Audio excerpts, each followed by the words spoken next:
Relationship perfectionism can cause you to be really unhappy in a relationship that's actually really good and where there's a potential for great love. So I'm Pauline, and I am so happy you are here because relationship perfectionism doesn't need to wreak havoc in your relationship if you know the signs. So let's talk about the 8 signs that you have relationship perfectionism, which means that you have this image of a relationship where it has to go to or what it has to be, and you're kind of demanding that to be there right now. It will cause you to be unhappy, disappointed, and frustrated most of the time. So let's dive into the 8 signs. The first one is you think a fantasy relationship will make you even happier. So you're in a relationship, you may be happy or fairly happy, but you have this image of a relationship that will make you even happier. If they would just do this, you will be even happier. If they would just do this, you will be even happier. And there probably is somebody in the world that does all of these things for me all of the time. That is one sign that you have that fantasy relationship that you compare your relationship to in your head. It could be that it's a famous actor or actress. It could be that it's a past relationship that you see in a very rosy colored way. It could be that you see somebody else as that you know, but kind of know, not really know, as being the perfect partner. So it could be all kinds of things. It could also just be not having somebody as an image, but just this vague idea of that there will probably be somebody that will make you perfectly happy. Then another sign is when you notice that when one problem solved is always followed by something else that isn't right, that is a clear sign of relationship perfectionism. So you notice something in a relationship that isn't right or is missing or isn't good enough, and then you work on that, and your partner works on that, and you get out of that, and you're happy for a millisecond, and before you know it, there's this whole other thing that you have to work on that's missing, that's not right, even though that really wasn't that much of a problem before when you were focused on the other problem. This just tells you that your brain, your fear brain, is just focused on making everything perfect and always finding a problem to be fixed. And when you have that mindset of always finding a problem to be fixed, you will always find a problem. You will always find something missing. So it really is a mindset issue more than it is a relationship issue. But I think pretty much all people that have relationship perfectionism see it as a relationship issue. They think, oh, this is not right. This is not right. This has to change. This has to change. How is this so hard? Because you have this clear image of what it should be, or clear or vague, but you think it's quite clear. And your partner is just not playing their part. And if they would just play their part, then the relationship would be good.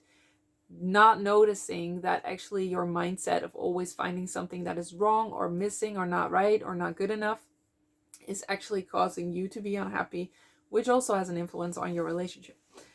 The third sign is that you can't easily enjoy the moment or your relationship without a nagging feeling that something isn't perfect yet. So it might be that you're actually having a really good time together. You're having dinner or you're sitting on the couch talking, and you're really, it's good. Everything is good, it's almost perfect.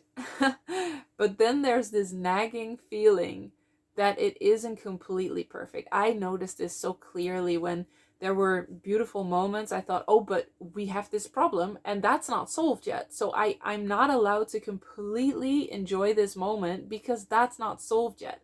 And I really truly thought that that was the way this was supposed to be. I had to find all the problems and fix them, and then my relationship would be perfect, and then I could enjoy.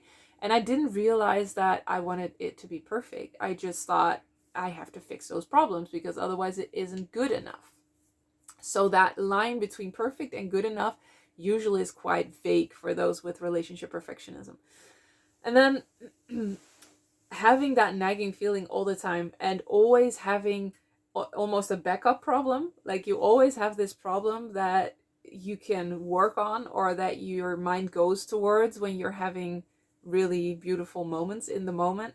Um, Having that backup problem is a clear sign of having relationship perfectionism, because it's just hard for you to accept the moment as it is right now and allow it to be what it is right now. Also, there is no relationship that has no problems.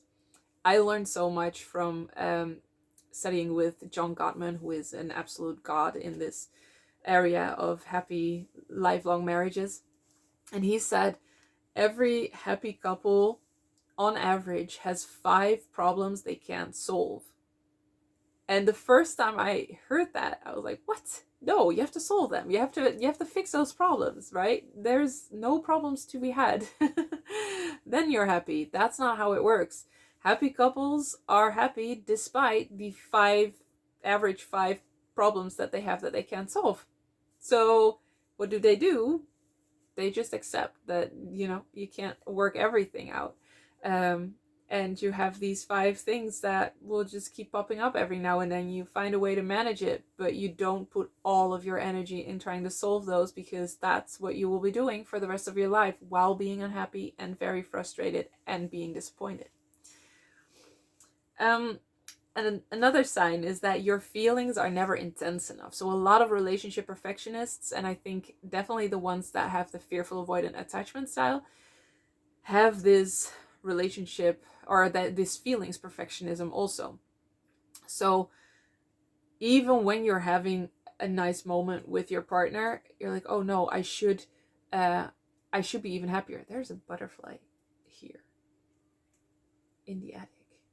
I'm in the attic. That's sad. Okay, going to save you. Wait. But your feelings are never intense enough. So you feel like you have to do something more to have more intense feelings to allow yourself, or to be allowed to really enjoy this moment. And that is just a never-ending story, because when there's a beautiful moment and immediately your brain, or your fear brain, goes to, oh, but I'm not feeling this intensely enough. I should be feeling completely in love right now, or I should be feeling sparks, or whatever it is. You are cutting yourself loose from the present moment magic, which, if you would just be present in that moment, all of those feelings might emerge. But it might actually be that you're afraid of those feelings, because what if they go away? What if they get taken away? What if your partner gets taken away? So that perfectionism that you're striving for, it's so intriguing, because at the same time, everything you want can already be here. Usually it is, but you're not allowing it for some reason. And therefore you keep thinking, I have to fix something. I have to make it even better. I have to make it even more perfect, because when I get to that place of perfection, then we will never have any negative things anymore. Nothing negative will ever happen. And that is truly just a coping mechanism of a small child that is not able to handle what is being thrown at them at such a young age. So that's something that still is working inside of you, and that is projecting onto your relationship, which is totally logical. It's not bad, but it's not helping also. Another sign is that you are frustrated often with your partner and your relationship, even when nothing is wrong. When you see lights flickering, that's the butterfly in front of the lights. Oh, I'm going to try to save you in a minute. So feeling frustrated often with your partner, even when nothing is wrong, that is a clear sign of perfectionism in any way. If you're feeling frustrated a lot, even when nothing is really wrong, your mind might go to, oh, that's because it's not perfect enough. It has to be even more perfect, and then I wouldn't be frustrated. Instead of looking at these feelings, where are they coming from? What is beneath these feelings? What do I need? What is a need that's underlying this? Perfectionism is actually a really easy distraction from your own feelings and what is going on inside of you and your needs. Then the 6th sign is that you always feel or it always feels as if your partner doesn't really love you. They might do beautiful things, they might do very romantic things, and still you have the feeling that they don't really love you. Yeah, they might give you love, show you love, but they don't really love you. Um, and you can have so many excuses for this, so many reasons for this. But if you tend to have this feeling that your partner doesn't really love you, even though they are trying to show it to you in different ways or in their way, that might be a sign of relationship perfectionism. And the seventh is a feeling like you're missing out on the one. So there might be this nagging feeling that I am in this relationship, which is not perfect, but there is the one out there. And because I'm in this relationship, I am missing out on that. I am not experiencing that love, that the one. Which is kind of, you can kind of compare that to the fantasy partner, but that whole feeling of the one is out there and this is not it, that is a perfect excuse to not have to deal with the messiness of a relationship. Anytime you're not happy with your partner or with the relationship and it's not perfect, you go to, oh, well, this means that I'm missing out on the one. This means that the one is still out there, with whom I would not have all of these problems or these negative feelings. And therefore, shouldn't I break up? And that just spirals you into doubt. And then the last sign is you are always looking for things missing or not right. And there is something called not right energy, which is just a feeling that you can continuously have, always present, that something is not right. And when you are in a relationship and a relationship is important to you, that can actually be projected on your relationship, the not right energy. This relationship, it's good, but it's not just right.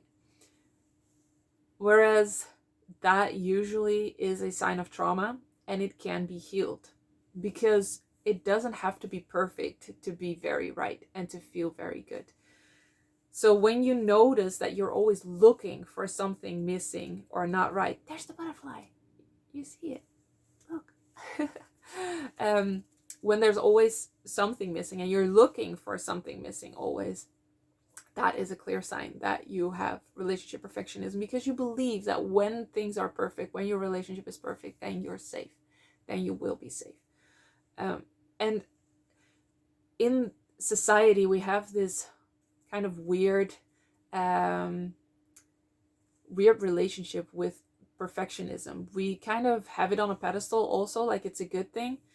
But the more I learned about it and the more I read about it, the more I realized that perfectionism really only has detrimental effects on our mental health, on our physical health, on our relationship.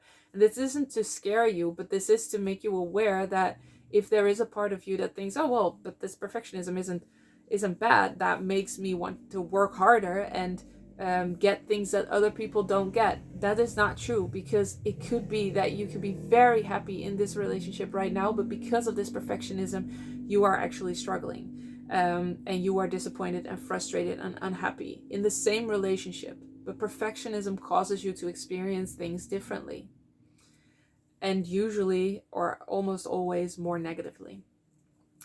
So these are 8 signs you have relationship perfectionism, and I so wish for you that you free yourself of the chains of perfectionism, because in a way that's what it is. Never really allowing yourself to enjoy the moment, never really allowing yourself to really feel love and accept what is in this moment, which is very freeing.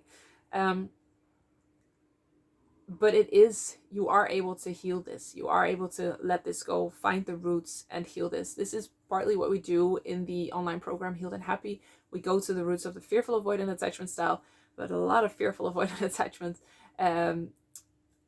fearful avoidance have relationship perfectionism, or perfectionism in any way, shape, or form, because the roots are logical from childhood trauma or childhood pain.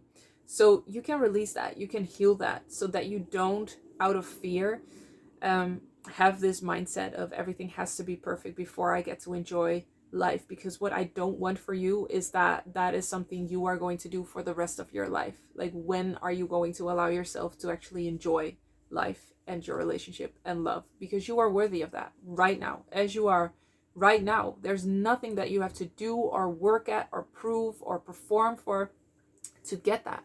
You can have that right now. It's a matter of releasing that fear that's underlying this. If you're interested in that, you can find the link in the description below. As always, I am so happy you are here, and I will see you in the next one, and I am going to hopefully save that butterfly right now. Healed and Happy is a tailor made online program where me and my team personally guide you through healing the roots of the fearful avoidant attachment style.